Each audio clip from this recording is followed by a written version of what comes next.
Okay, I'll start, but it's definitely not the end, because there is no answer to the question, what is poetry trying to do, all these things. And really every day you can almost have a new answer, because poetry is always trying to answer new questions in new ways and to extend itself further, and to try and find new ways of thinking about things. But I think that new way of thinking about things is important, because it does give you an alternative to the cliches and the banalities that so often come down to us from on high. And poetry is a way to cut through that and to get us to think again about things. The only problem is, I mean, there's a great audience, a great number of people here tonight, but I'm more used to smaller audiences, I've got to say, for poetry. And maybe this is quite encouraging. And but quite often you feel not many people read poetry, so what's the point? Poetry doesn't have any power these days. But I do think that for people who read poetry, poetry does have a degree of power, and it can inspire, it can make you, it can give you a new articulacy. I'm not even saying that word right.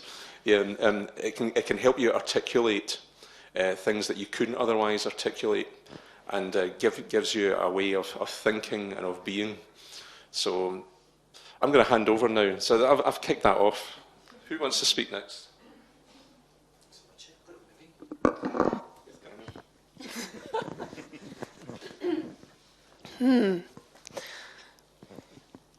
Feels like you're about to crack it forever for everyone, right?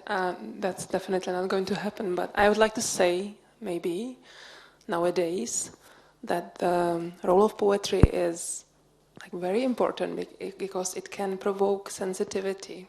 And I think in this world that we are living in at the moment, many things are just passing by, being ignored or being acknowledged as, well, the way the world is, the way the world is just spinning around. And poetry is actually asking questions about the way of the world. Do we really have to live it like this? Do we see all the suffering ones? What is the nature of humankind? What are the roles and what is the goal of even being here? So these are the ultimate questions, and poetry is, I think, very good at attempting to answer. And I think that attempting to answer is something that we should actually be paying a lot of attention to. Yeah.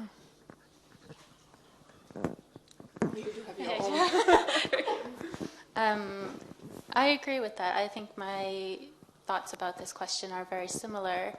When we think about the meaning or the power of poetry, for me it has to do with people having the ability to voice their thoughts, voice what's important to them, particularly those perspectives that are edged out of sort of the mainstream narrative or what we have seen in, like, you know, history books or in the media even. I think poetry is a way for people to not just express themselves in the ways that we talk about normally when we think about poetry as being expressive, but also voice their experiences that are sometimes unheard or don't have a platform. And I think poetry can do that very powerfully because it's an emotional art as well. It evokes emotion and it evokes that kind of response and makes people care and listen in a different way. So I think that that's quite powerful. But it does so many other things too, as we will hear. Yeah, I completely agree. And I also would like to point out that I think maybe compared to prose or to journalism, I think poetry is quite good at reacting quickly to things that are happening in the world right now. And my experience as a reader, not necessarily as a writer because I'm very slow at writing, but as a reader I like to see that poets are able to grasp what's happening right now and to write about it, not necessarily the next day, but in a matter of weeks or days or months. And I think we see that here in the Czech Republic, that it's much easier to get into the current poetry that's being written and published and to see the world reflected than it is with prose. I think prose is very slow. It can get deeper in some ways, but I think the combination of being sort of immediate and also emotional and also very, very appellative is what gives poetry some of its power.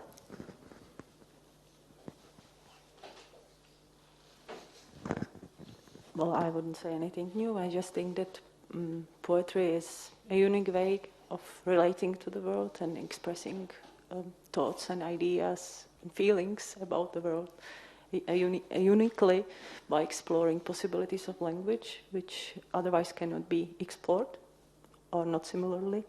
And it's just a unique art that is, I think, irreplaceable or even incomparable to any other art expressions.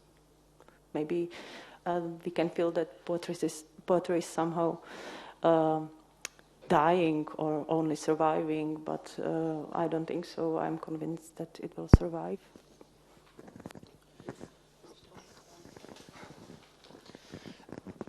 I think poetry is non-negotiable in exactly the same way as music is non-negotiable. You can't have, or I can't imagine life without poetry, as I can't imagine a life worth living without music. There have been times of great stress when I've carried a book of poems around with me and stopped to read and thought, if I can just get to the end of this line, and then there's another line, and if I can just keep going through these lines, then I'll be able to get through this day. And I think in my own poetry, it's about trying to find language when words seem to fail us, in moments of joy and in moments of grief. It's not an intellectual question. Thank you. Well, we've had these 6 statements, and they definitely provide some food for thought. But we want to talk about the actual poems that you have been translating and read them. And so I'd like to ask you to maybe, do what we have already done. You have rehearsed it in Scotland. That you will maybe talk about a little bit about the experience of this project, what it meant for you to translate and to be translated, and you will give us examples of what has emerged from this. And we have some marvelous translations here. So again, who will start? Will you start, Niall? Sure. Yeah. Okay. Olina, would you read a poem for me, a translation for me, please? It's here. I've done this before.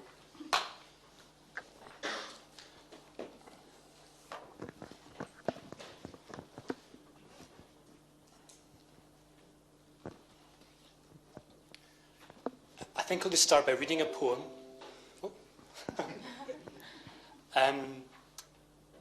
This poem tells a true story about my son. I've written a great many love poems for my 2 children. And in this poem, my son was eating a peach, and it was pouring with rain. And when he'd finished eating the peach, of course, the stone was left.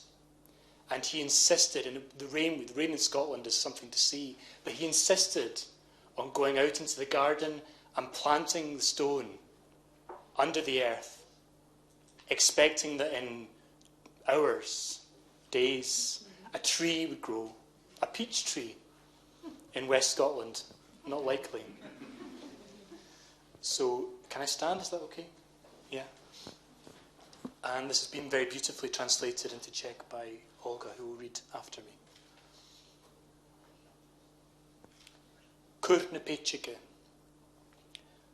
Lava shoot to kshinje spatch. Machlain as a giel avach. Chud mi kata umet chown. And duske dorstig na jaun. Kasnem lorn is oud from chosh. Va a vidde and follish if doutan.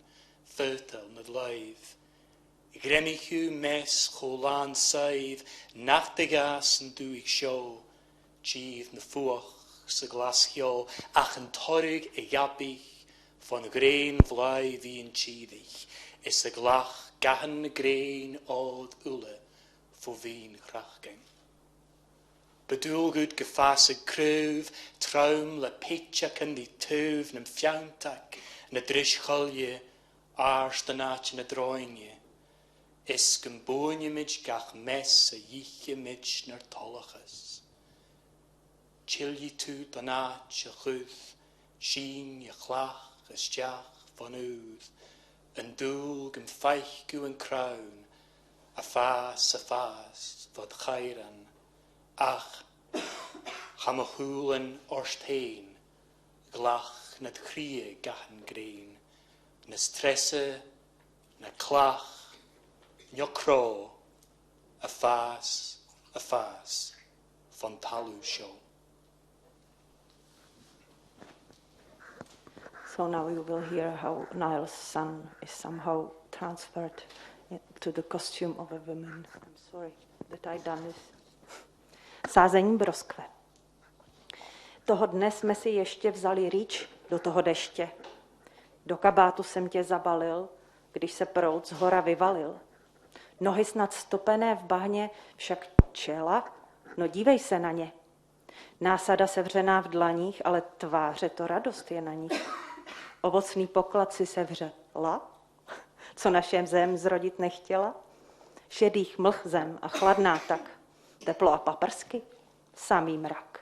Že to jen trny a kopři vypučí, ne, čekala z větve, broskve mi těžka, ne.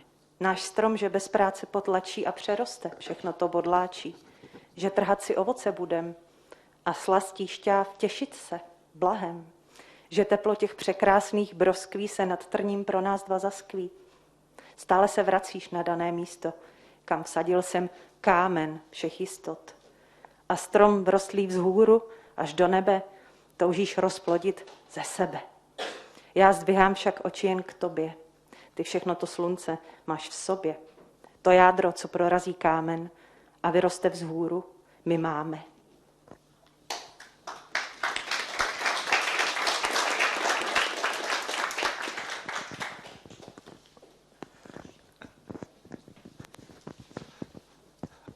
Can I have a question? Niall, could you maybe speak about why you choose these forms, these, I think, older forms? Yeah. It's a poem in quatrains, but it's actually in one of the oldest meters known to Gaelic and Irish poetry, going back to a poem called Misha agus Pangarban, which is a famous poem written by a medieval monk about his cat. And he imagines searching for truth being like the cat hunting for mice. The point, though, for me is that these meters, in Czech they become quatrains, which have their own musicality. In Gaelic they have a cultural meaning, which I think frees me from the present day language, from the present day vernacular language. And because of their strictness and because of their position within the tradition, allow us to use much wider range of language. Paradoxically, I think strict verse allows us to be less like speech and more like song. And when your language is under pressure, as the language of my poetry is, that's a way of resisting that pressure, pushing back and insisting on the right to use everything and not to be constrained by the impression that what you're doing is mimicking speech. Was that a long answer to a short question?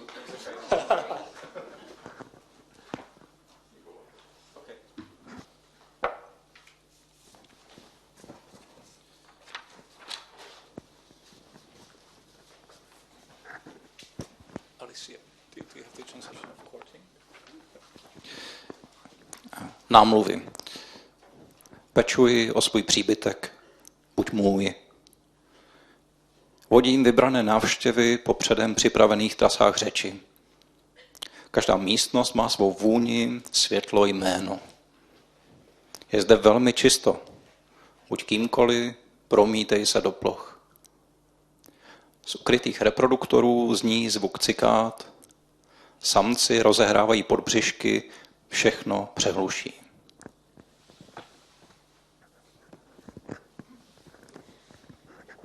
Courting. I tend to my home. Be mine. I guide my visitors on pre-prepared routes and tell them each room has its own scent, light, name. It is very clean here. Whoever you wish to be reflects on the surface. From somewhere unseen, the sound of cicadas resounds. With their lower abdomens, males drown everything out.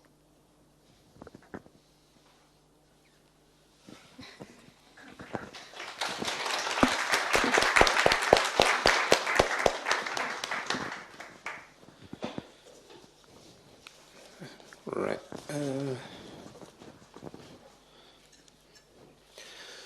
Okay, this is a poem called Reporting Scotland. And Reporting Scotland is the name of the main news programme in Scotland. It's a television programme called Reporting Scotland. It's just the Scottish news. There's lots of references which are very, very difficult to translate because they're specific references. Jitka has done a fantastic job on it, though. So, but I'll read the version in English first. Reporting Scotland. And Laura Miller, that you should know, is the main Scottish newscaster on BBC One. Laura Miller is reading the news. Gloomy footage of handy men with the stomach for human offal, boil in the bag or barbecued black. An inside story on the left winger warming the bench for Bonnyrigg Rose, who dreamed of glory with Cowden Beath and fell to earth. Exclusive chat with the typecast hardman D-lister, flick knife in one hand, Stookie emblazoned with Glaswegian insults, guiding the other to acts of rehearsed abandon. Another pyrophoric day of nationwide drama. Tory and Labour councillors dancing like drunks to celebrate their precious union in eternal opposition, stopping only to watch Laura Miller reading the news. And this time my life is served up for civic debate, like a deep-fried haggis buffet for a company of vegan dietitians, all of them swallowing and retching, swallowing my facts, fakes, flukes and flops until the best boys, boom operators, vision mixers and dolly grips have left the building and the studio lies derelict, apart from the incongruous ceiling fans thunk, thunk, and Laura Miller reading the news to that one fan in perfect rhythm, a left, right, quick march, thunk, thunk story about a band of chimpanzees who typed a single line of the old hundredth backwards after 3,000 years of glorious failure. Scottish chimpanzees, the perfect happy penultimate before the headline recap.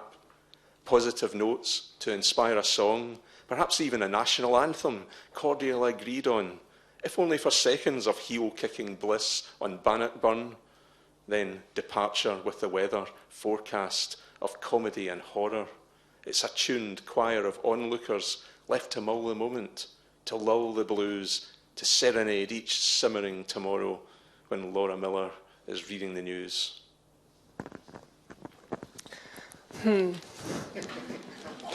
Yeah, so I can hear that, or I can feel that you understand my torturous experience when trying to create something that would be at least somehow close to the original.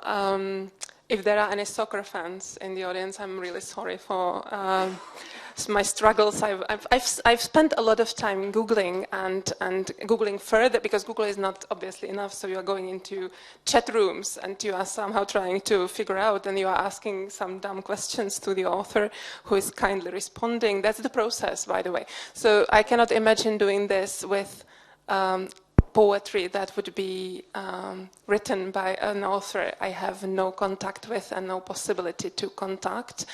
Obviously, I'm not a professional translator. I hold great respect for anyone who is doing this job, because it's a hell of a job. So, so I made a lot of excuses, as you can see, and now Work in progress translation. Zprávy ze Skotska. Laura Miller čte zprávy.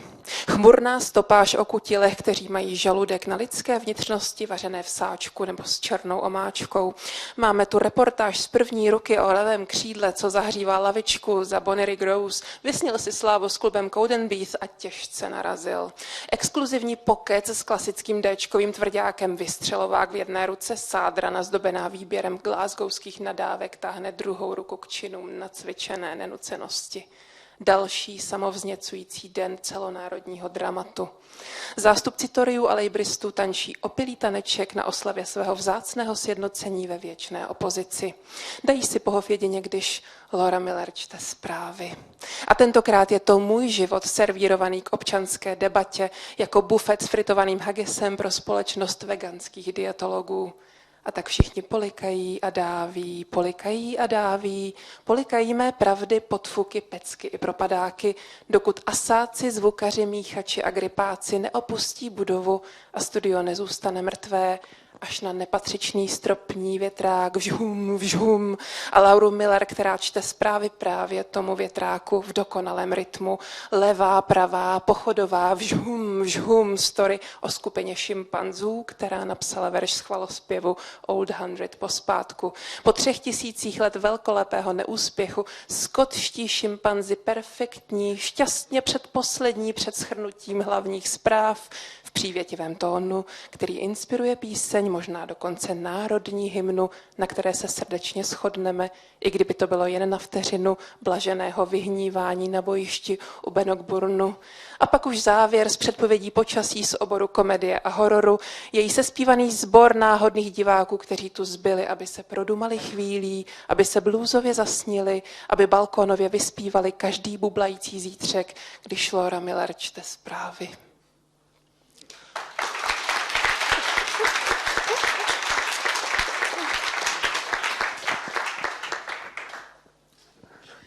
Well, I'm really welcoming any ideas.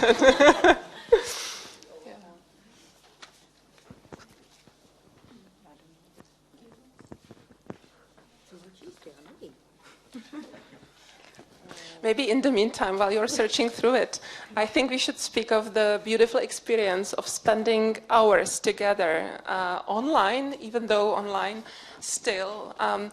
Because I know that there is plenty of poets in the audience, and I wonder how many of you had hours of in-depth conversation on your poetry or someone else's, but like line-by-line analysis of what were the emotions, what was the intention. I think we should maybe say something about that.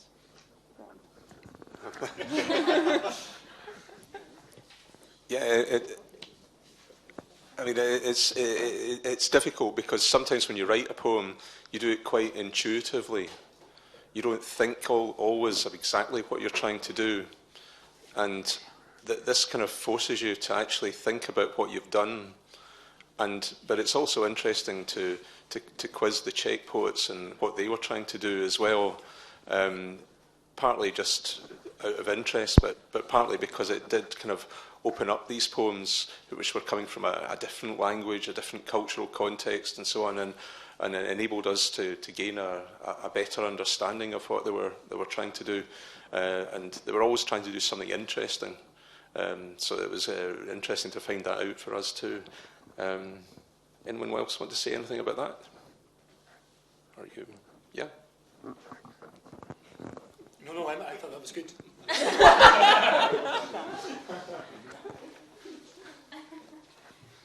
Well, I'm supposed to read my own poem at the moment, but I'm not sure if I have Niall's translations of You Write That You Are Sad. Which one? You Write That You Are Sad. No, not that. No. Okay, so now I don't know what to read. Maybe both. Did you? Which one's that? You write that you're sad. You Write That You Are Sad. Thank you, so I'll read it in Czech and let you find it. Píšeš, že je ti smutno, že tam fouká a chléb je drahý. Píšeš, že ti psaní trvá dlouho a dopisy dlouho nechodí. Že ještě 34 dnů. Nedá se to vydržet. Popisuješ tmavý pokoj s prošoupaným manchesterovým křeslem a arabský obchůdek pod ním. Večer vyklopíš konzervu do čínské polévky. Vidím hranu tvé ruky putující papírem řádek po řádku. To stipendium mohlo být kratší, ta Polka tu nechala cuketu, rýži, šampon a půlku Nutelly. Teď zarazí se pero půl centimetru a půl vteřiny, hrot zaváhá vynechaný řádek. Rozpačitě se podepisuješ, tvé jméno se sklání jinak, jako by bylo rychle načmárané, ale není. Vidím, jak trháš papír z bloku. Ten Holanďan tam určitě nechal putovní sterilíci, dracénu nebo monsteru. Vidím, jak si přeložený papír přejel nechty, jak tvůj jazyk olízl známku, je na ní jejich prezident. Jak si nad obálkou něco jedl a adresu psal jinde a jiným perem. Vidím tě, jak obálku odnášíš v zakouřených prstech, kterými mě držíš vzadu za krk. Pod kloboukem máš mastné vlasy. Cípy kabátu těžce vlají. Jdeš větrem podél řeky, protože nevíš, jak dlouhé jsou tu vzdálenosti mezi tramvajovými stanicemi. Na dlažebních kostkách se rozvírají cizí noviny zdarma, jako vějíř. Opravdu vám tam fouká. Poslala bych ti cibetku. Unfortunately, I don't have the translation of that. We thought we had, but have you got it? Alicia might have it. Yeah. Oh, you have it. Yeah, I found it.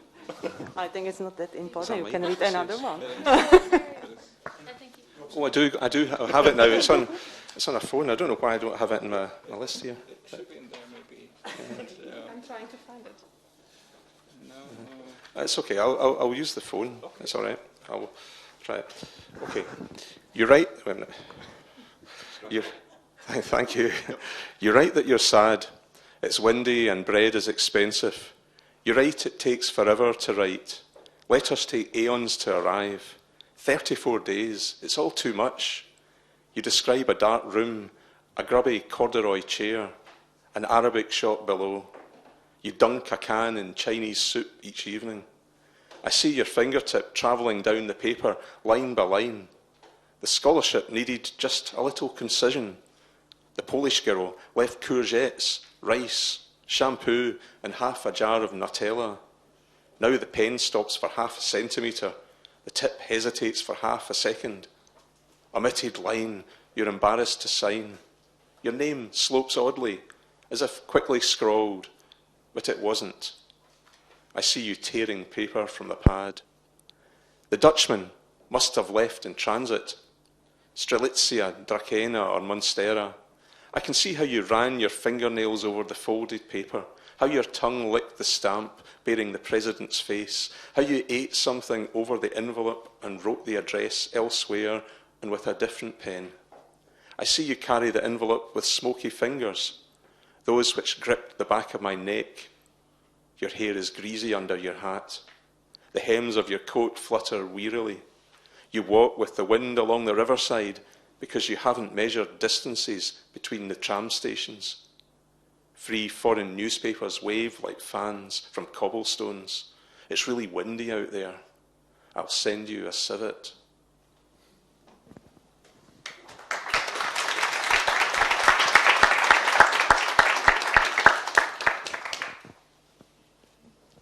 We know that when you're reading from a phone and you're holding a microphone, you need a scroller.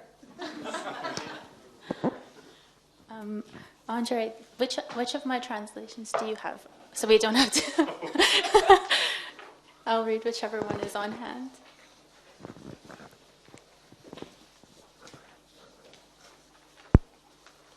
If any. I have actually 4 or 5 fading. Faded? Yes. That's the one I have. Yeah. Okay. Faded. Say the word dark translates to how I fold my body like a fig against a stippled moon. Pull a string of sorrows from my mouth. Remind me that I am not a swan. I am a long night of rain with my mother's eyes. Hold my thusby to my heart. Imagine we are elk walking into tall grass. This dream is the sky opening. This dream is a river of faces. This dream is all of the pine trees replaced with smoke. I call out to the water, and the wind scatters my thoughts, fashions distances within me. I call out Allah. If I look up, I see a ghost in the canopy.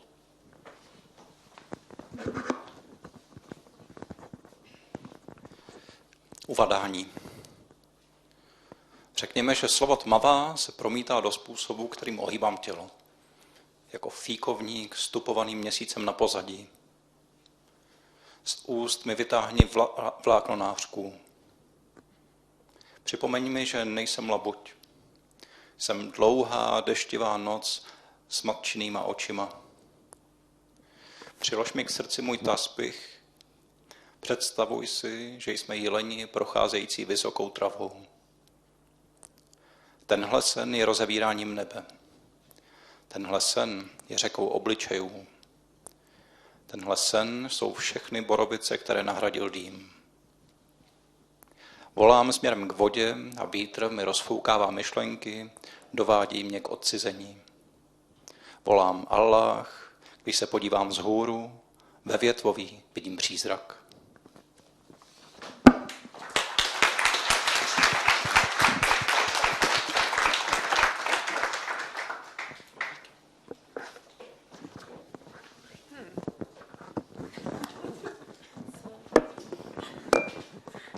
This is really, because we've been reading in several locations already, and since we are a little selfish as authors, we want to enjoy ourselves. That's why we are searching through maybe poems that we did not read yet publicly, which is what I'm about to do now. And I would like to ask you if you would be willing to read Dragon Says, the yeah.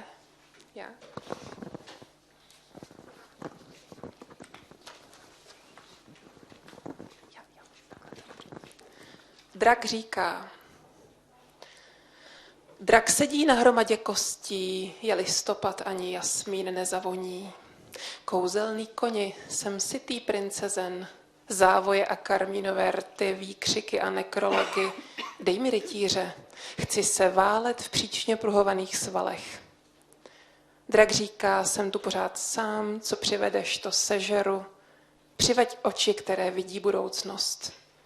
Večer budu si ji promítat na stěně jeskyně, bude to veřejné. V noci se pak budu postit.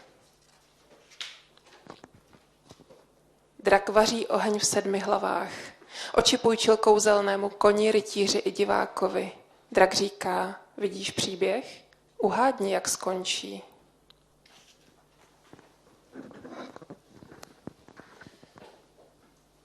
Kaint an dragan na huie iad car na chravan san paving gun otjak sias man sanala. Nym iach si hamilan aniran bridgen bainches bilan cuierica skriachan is german bash. Hodgol rigere betalam ludrig an fein skriachte. Arsan dragan dyn yn y sionam ynyr gaimi na fyddu go. Hodgo darna súlan, fesger cudum túr idd bawan y hwaf ei dachach, idd yn aiche, bí min am rhasg. Han dragan y gael tjinne an yn siach clocking. Hwca súlan don iach si, don rydjere, agos don iach afarc. Arsan dragan, a feik sif sgial, syl mar hig gykriachi.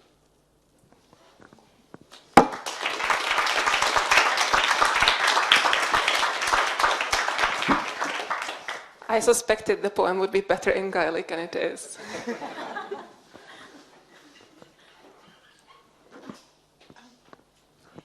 Have there been any surprises when you were translated about how your poems were understood or interpreted? Something we haven't raised really throughout this exercise, and you don't have to answer if you don't want to. But I think what makes this really interesting is that you can see how poetry can be, how a translator basically is an interpreter. And we've had some poems that were translated by, let's say, 3 times. And it's really interesting to see, you know, how they come across, how they're different, but you can't say that one is better than another.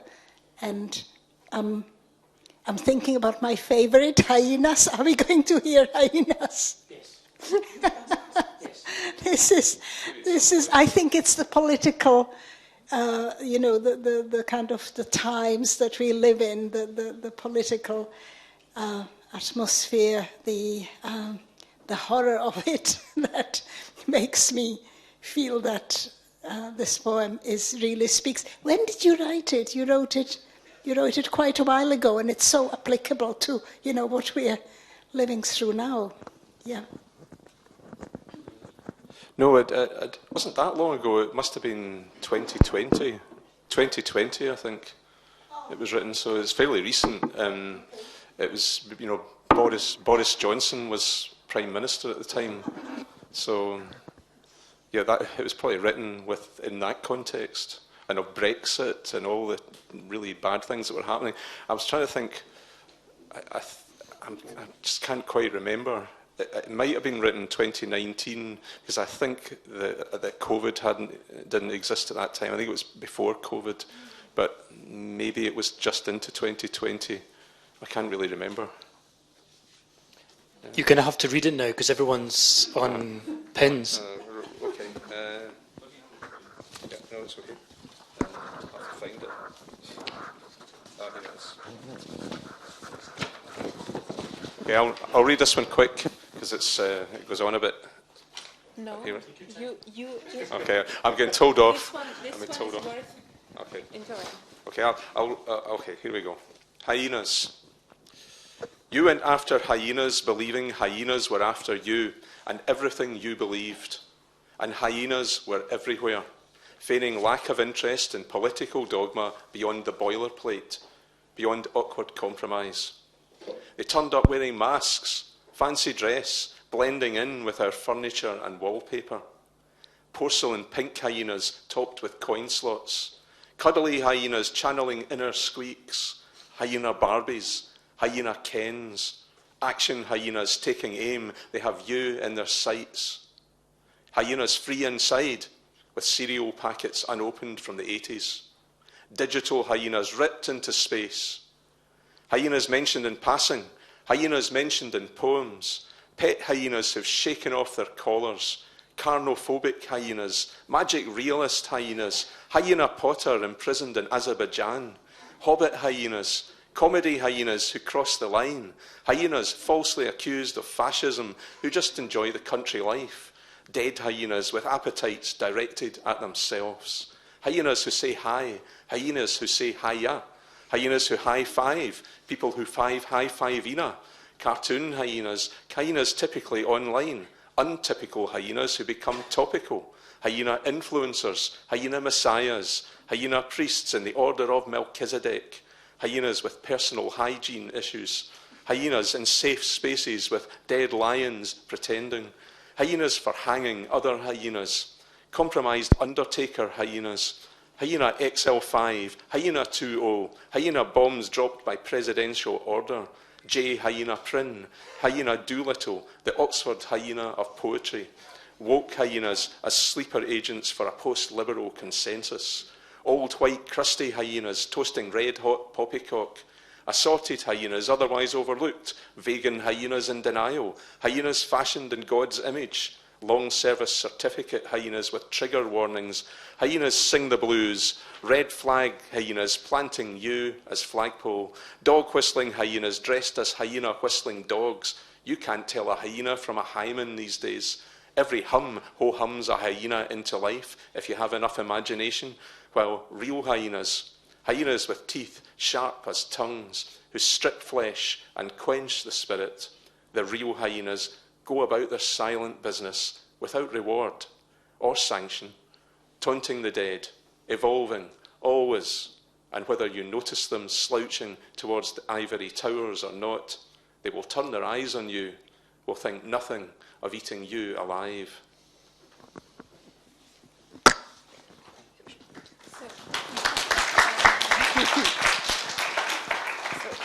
So we have this idea of, because all of us have translation, so we could read it simultaneously. No? That was my idea. Okay, sorry. Yes, that's Alexandra's idea. So we are stealing ideas from... Maybe, maybe not. It's up to you. I thought we could do this next. Or how about each of us reads a bit? Lena hasn't read it yet. Oh, yeah, that's true. That's true. Yes, that's fair. Well, I actually like the idea that all of us read part, please. Go for it. Okay? Hyeny. Jdeš po hyenách, jelikož věříš, že hyeny jdou po tobě a po všem, čemu si věřil. A hyeny jsou všude, předstírající nedostatek zájmu o politická dogmata nad rámec žvance, za hranici trapného kompromisu. Objevují se v maskách, v kostýmech. Splývají s naším nábytkem a tapetami. Porcelánové růžové hyenokasičky, přítulné hyeny, které přináší vnitřní jekot, hyenovité barbíny, hyenovití keni, akční hyeny mířící na cíl, už vás mají v hledáčku. Vnitřně svobodné hyeny, z balíčky cereálí neotevřenými od 80. let. Digitální hyeny, namnožené do vesmíru. Hyeny zmíněné jen tak mimochodem, hyeny zmíněné v básních. Domácí hyeny, které se zbavily obojků. Karnofobní hyeny, magicko-realistické hyeny, hyena Potru, uvězněná v Azerbajdžánu, hobití hyeny, komediální hyeny, které jdou za čáru, hyeny křivě obděněné z fašismu, které si jen užívají života na venkově. Mrtvé hyeny schutí sami na sebe. Hyeny, které říkají hej, hyeny, které říkají heja, hyeny, které hyeny, lidé, kteří hyjákají, kreslené hyeny, hyeny typicky online, netypické hyeny, které se stávají aktuálními, hyeny influenceři, mesiášské hyeny, hyenističtí kněží řádu Melchizedechova, hyeny s problémy s osobní hygienou, hyeny v bezpečných prostorách selvy předstírajícími smrt, hyeny, které jsou pro věšení jiných hyen, zkompromitované hyeny pohřební, hyena XL5, hyena O2, hyení bomby schozené na příkaz prezidenta, Karel, hyena Mácha, hyena Panklová, antologie nejkrásnější hyezie. Probuzené hyeny jako spící agenti postliberálního konsenzu, staré bílé hyeny, které si připíjejí na rozpalené makovice, rozličné jinak přehlížené hyeny, vegánské hyeny v popření, hyeny uspůsobené obrazu božímu, hyeny s osvědčením o dlouholeté službě, varující před výstřelem, hyeny zpívající blues, hyeny s červenou vlajkou, které vás ověsí jak stožár, hyeny hlídající psa převlečené za hlídací psy demokracie. Dneska nerozeznáš hyenu od hymenu. Každá hymna vhání hyenu do života. Když máš dost fantazie, zatímco skutečné hyeny se zuby ostrými jako jazyky, které rvou maso a moří ducha, skutečné hyeny si chodí po své tiché práci bez odměny či trestu, posmívají se mrtvým, rozvíjejí se, vždycky, bez ohledu na to, zda je zaznamenáte, hrbí se směrem k věžím ze slonoviny nebo ne, obrátí na vás svůj zrak, nepomyslí si nic o tom, že vás sežerou zaživa.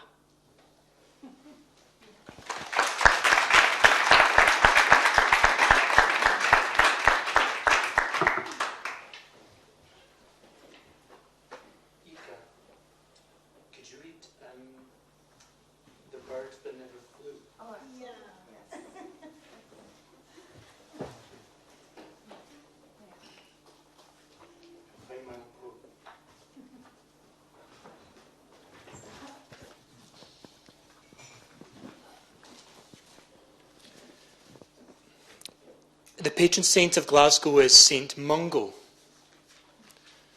And I discovered when reading about him that he's also the patron saint of bullied children. This poem describes his first miracle, which is a very well-known story, especially in Glasgow.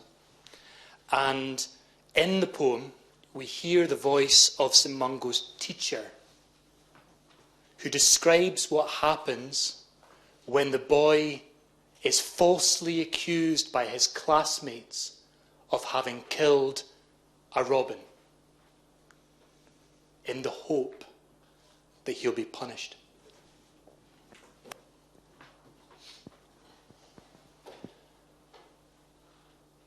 An tían nach drain ske. Lai an tían gun glúasit idd an lár. Hanigit na'n grasg. Sawn y ieg brwyerac. Farafesana. Yn gilio sef. A rhaenit a chreig sy'n mar begra. Chadw cenadde. Ach le graag rhaenio niet. Le lafen agos heij anel hochgydd chla. Idd y das ge. Sgyrlig bear fiwch gach I jys craf. Yanni Chitan idd y fosh, a Kellerig idd leichosh, mus dy hoci ore tron y sglo. Heich a reid a chadach lishg, yn gilie le lafen brishg, clwys sylus, di bwlig ske yn iawn.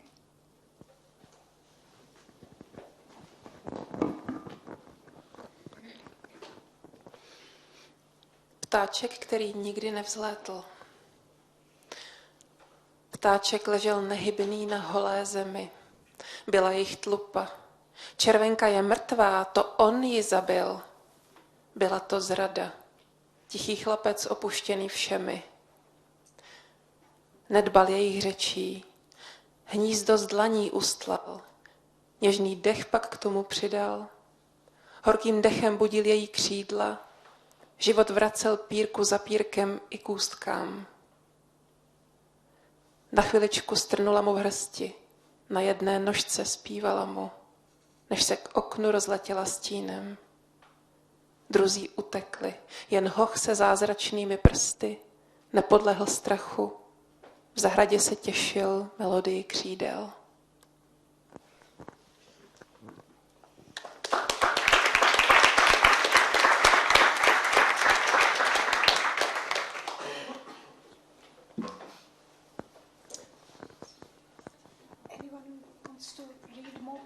Or shall we maybe see if there are questions?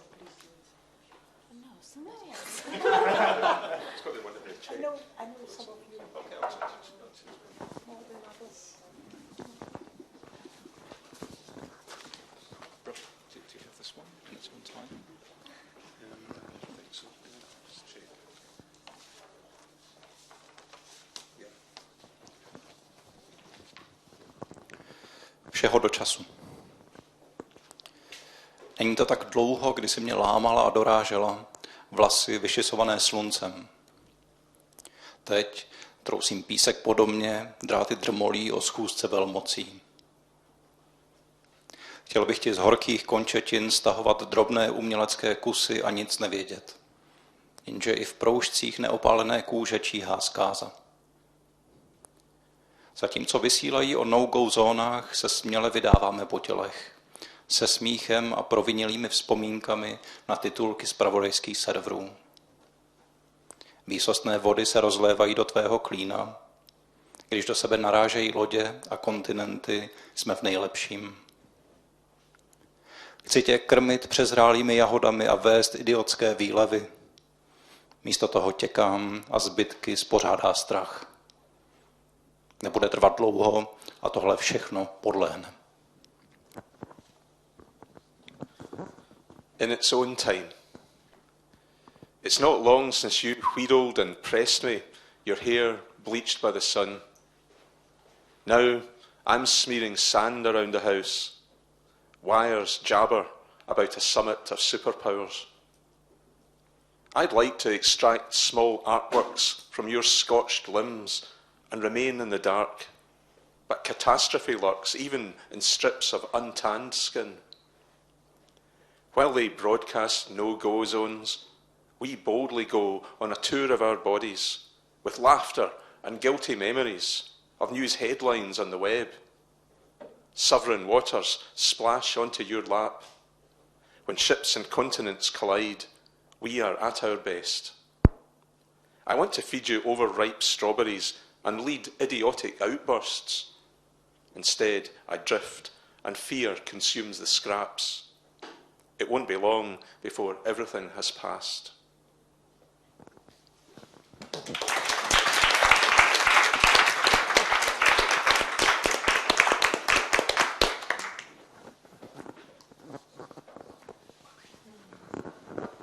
So maybe if I could ask Alicia if you would be willing to read any of your translations of my poems, and I will read any of your choice.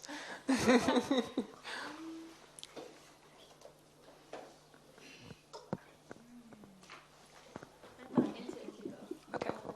Yeah.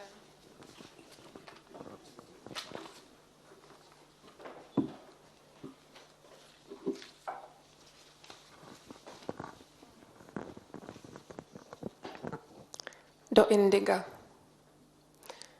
Vezmi ještě mokrý prst a do indiga s ním. To řeka říká, plynu tobě do úst. Světlo z nočních luceren visí v kolejích. Narcisy a hyacinty nařezané pravidelným rytmem. Dum tu dum. Vezmi ještě zmrzlý jazyk, strč ho do skuliny v kmeni. Je tam napsán nový med. Je tam vyškrábané ticho z bledulí. Tím to voní.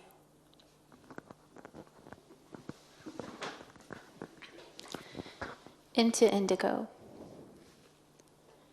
Take a still wet finger and place it against indigo light. The river says, I flow into your mouth. The night lantern light hangs in the rails, and the irises and hyacinths, cut up by a train's regular rhythm, its rumbling. Take a still frozen tongue, put it in the crevice of a tree. There's new honey written there. There's the silence of snowdrops etched in there, the scent of them.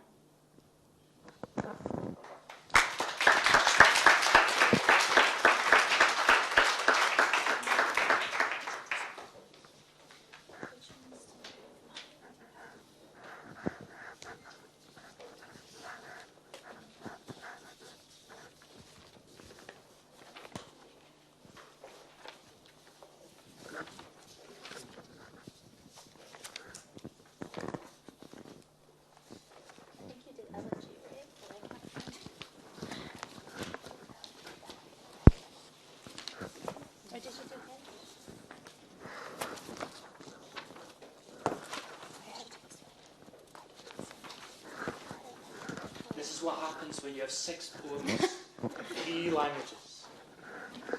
6 poets, I should say. 6 poets in 3 languages. Many, many more poems.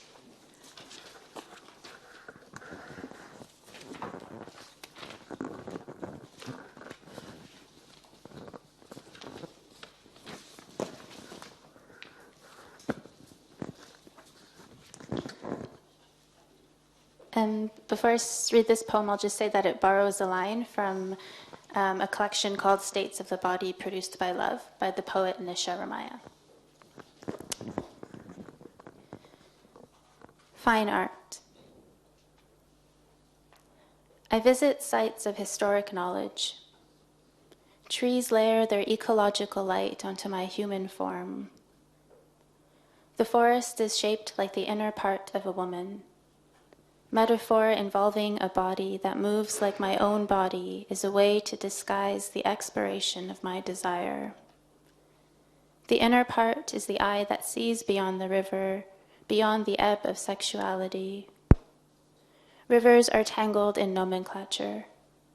Is the outer part of a woman her name? Alicia, I could love you if your skin, I could love your skin if the world forgave its primrose. Instead, I leak out memories. The rain touches my inner eye, wets the eyelash that remembers. What did the first woman say about self-consciousness? My hands melt over the oak's leaves. I encountered the first woman by encountering my own face in the river.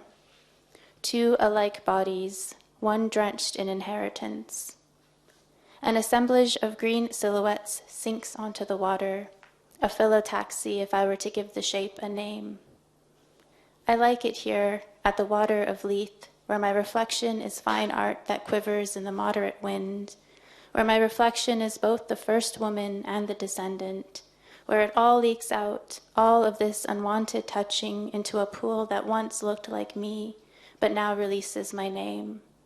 I call this piece a beautiful and vital place. Výtvarné umění. Prohlížím si místa historické zkušenosti.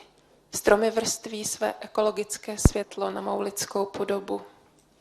Les je tvarovaný jako vnitřní část ženy. Metafora obsahující tělo, které se pohybuje jako moje tělo, je možností, jak zamaskovat, že má touha vyprchala. Vnitřní část je oko, které vidí za řeku, za odliv sexuality. Řeky jsou zamotané v názvosloví. Je vnější část ženy její jméno? Alicio, mohla bych milovat tvou kůži, kdyby jí svět odpustil nezralost. Raději nechám prosakovat vzpomínky. Déšť se dotýká mého vnitřního oka, smáčí tu řasu, která si pamatuje. Co řekla první žena o sebevědomí? Mé ruce tají nad listy dubu. Potkávám první ženu, když potkávám svou tvář na hladině řeky. Dvě sobě podobná těla, jedno z nich promáčené dědictvím. Seskupení zelených siluet klesá do vody. Kdybych měla ten tvar pojmenovat, řeknu filotaxie. Líbí se mi tu, u Water of Leith, kde je můj odraz výtvarným uměním, jež se chvěje v mírném větru.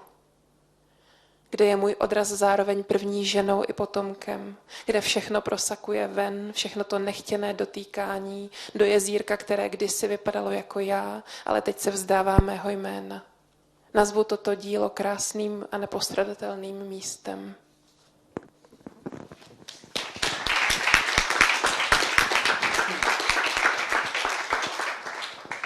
I would like to ask Niall if he could read Bramble, because... Are you sure? You have one of your own poems you'd like to read instead? No, I would like you to read this Oh, poem, okay. please. It's very short and Alina's very, very kind, but I want to just say, in the case of all three Czech poets, how much care, how much love they spent on my syllable counts and complex rhyme schemes. And for that I am ever grateful. If I can find my own poem in my book, I've got no excuse. Maybe in the meantime I can leak the beginning of our conversation we had, because we were when we read your poems for the we read, because one thing is important to know, that because Niall is aware of, he will have to help us on the way from Gaelic to Czech through the bridging language, which is definitely not the proper,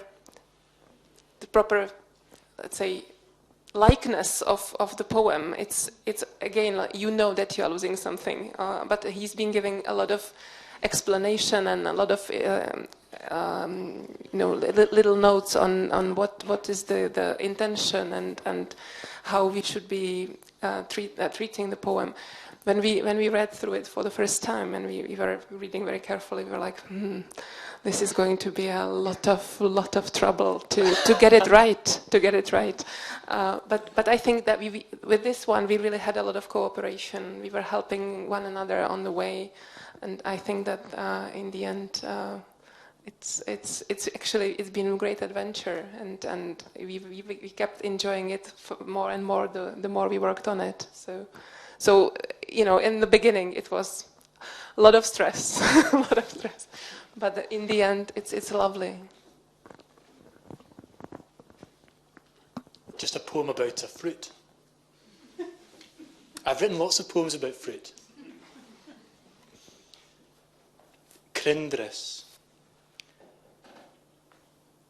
A leib na droinje as an drish chalje. A mes an oedd torug magrai. Is jalt na matnje a fakel tasje a glensig I the chrachgan lan. Ha brí na jerke míl sin na sherve na géide jelike a stalke gloiv. A ganyan viran beví a spielig is lim a villain vlashin eye. We should say that none of us three writes rhyme poetry in fixed form, so it was quite a challenge, but it was also a lovely work. So that's my attempt to translate this wonderful poem. Plody.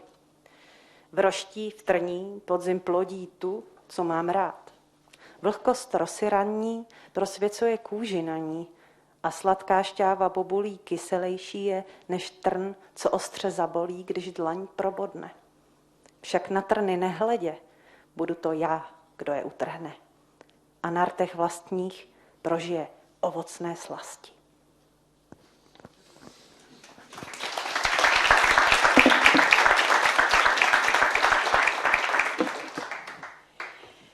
Shall we now let the audience ask questions? Would you like to ask a question? Anyone?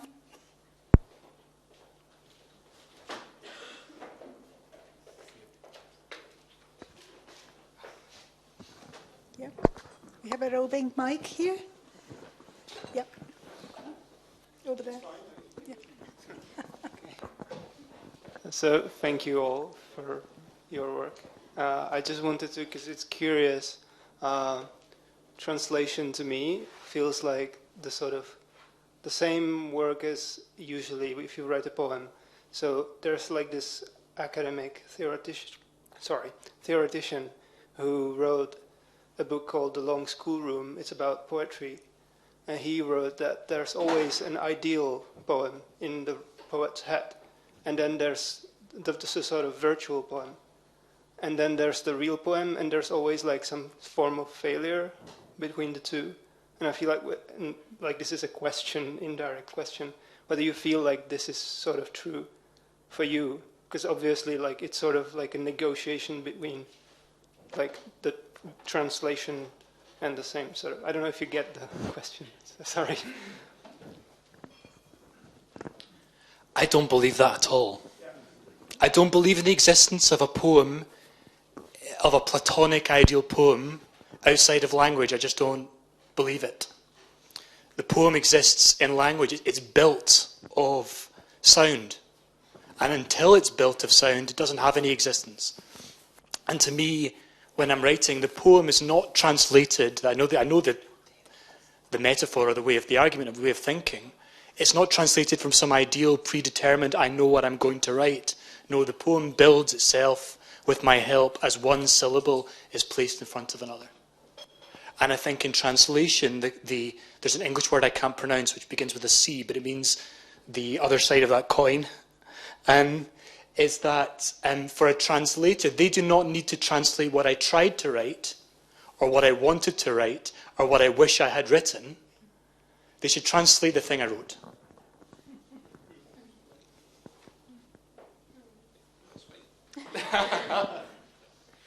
No, it's just maybe to add on that. I remember like we had quite a lot of conversations on what would be the idea, like the live chats we had on the poems. We usually came up with questions, and then we were kind of trying to clarify what was the idea and whether there were certain possible variations that we would be, or choices we would be having in order to maybe stress one part of the poem at the expense of the other. For example, with Nile, it's always, okay, the sound and the rhythm, the flow, you have to keep it. So that means that in some cases you are dropping bits of the meaning, or you are going for a different word because you have no other choice, because it wouldn't work. I mean, many of you understand this, but in some cases we were even, when we were explaining our own work, we came to a point where we were questioning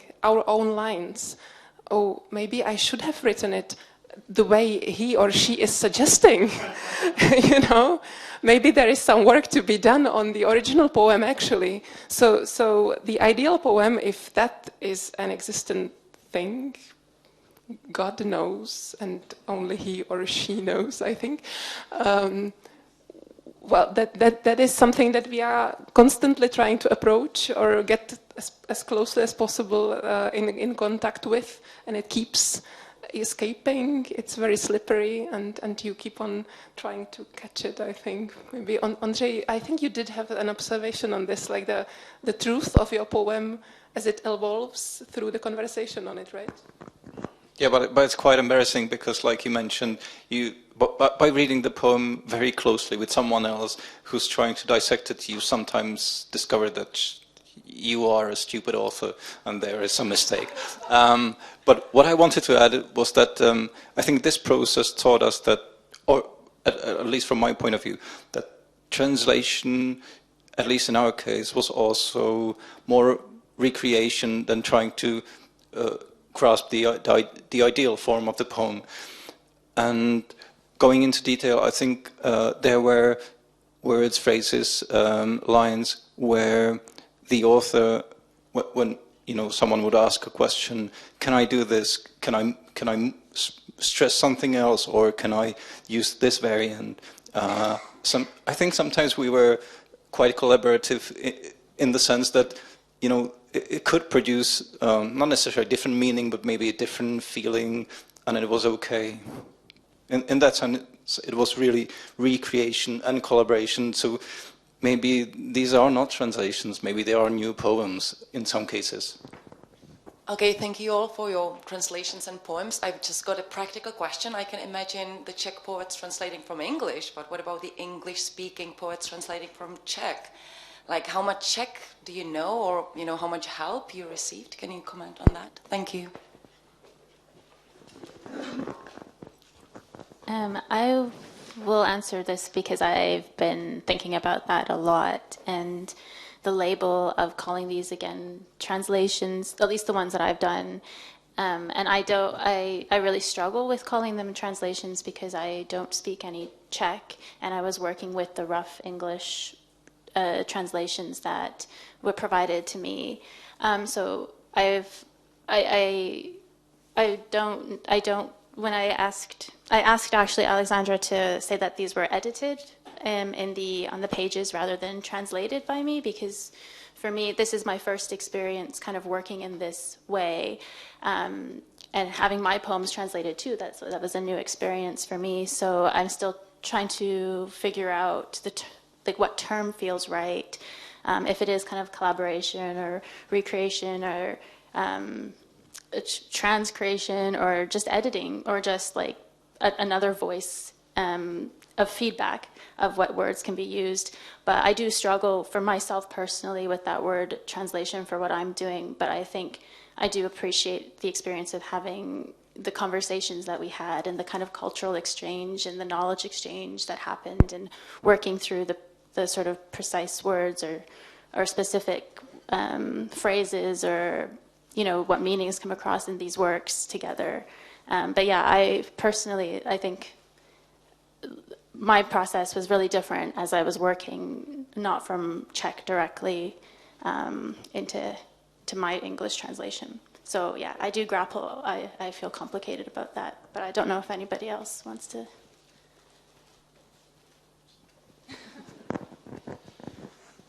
Yeah, I'd partly agree with that. I wouldn't think of myself as a translator from Czech because we don't know Czech.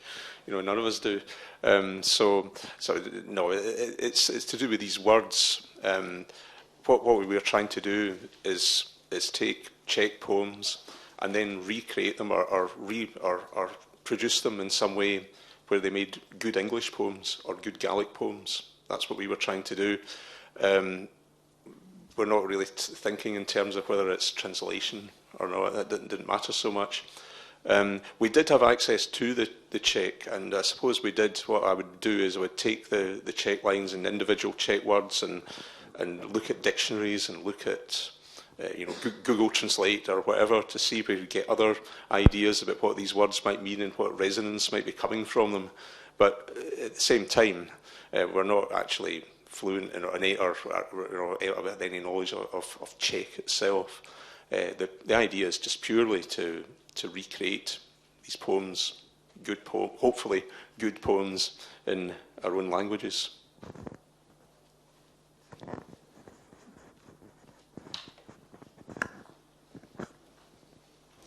Yeah, I should add that this is something that's being debated, and it will be debated forever. Is this translation? Is it? I don't think it's editing. I really wouldn't want to call you editor of these poems because it's more than that. And at the same time, it's a completely acceptable practice. I mean, here in the Czech Republic, traditionally, there have always been poets who worked with translations prepared for them so that they could přebásnit. It's a beautiful word, to